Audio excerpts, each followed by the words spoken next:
Alex Carter is an ordinary young man who lives in a small apartment in Brooklyn, New York.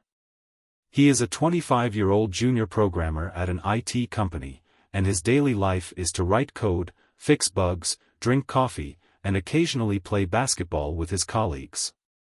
His life was as plain as a glass of boiled water, until that rainy evening. On that day, Alex worked late and walked out of the office in the dark. The rain crackled on the pavement, and he hurried to the subway station, only to bump into a man around the corner. It was a girl, dressed in a dark blue trench coat and holding a pile of papers in her hand, which had been knocked to the ground. "I'm sorry. I'm sorry." Alex quickly crouched down to help her pick up the papers, and when he looked up, he met a pair of bright green eyes. The girl had long chestnut hair, fair skin, and a hint of tiredness on her face, but still beautiful.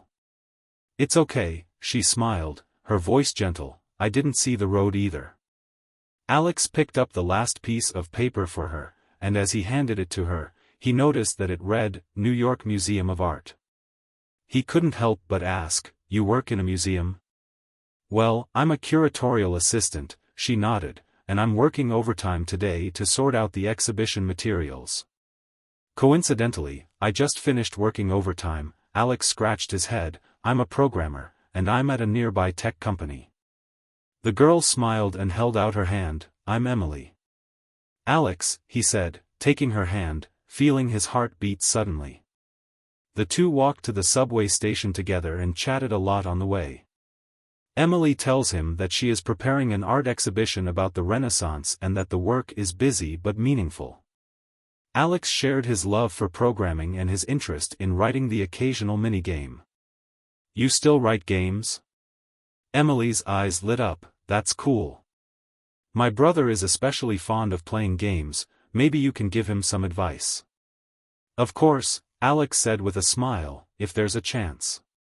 At the time of parting, Emily gave him a business card with her contact details on it. Alex held the business card in his hand with an indescribable excitement in his heart. He never imagined that a chance encounter would change his ordinary life. When he got home, Alex turned on his computer and searched the website of the New York Museum of Art. He discovered that the Renaissance exhibition that Emily mentioned was about to open next month, and the theme of the exhibition was Lost Masterpieces.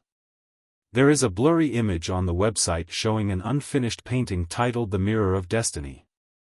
As Alex stared at the image, he always felt that there was something strange about the eyes of the people in the painting, as if they were looking at him. He shook his head and closed the page, thinking to himself that he was probably too tired. The next day, Alex plucked up the courage to text Emily and asked if she was free to have lunch together. Emily quickly replied,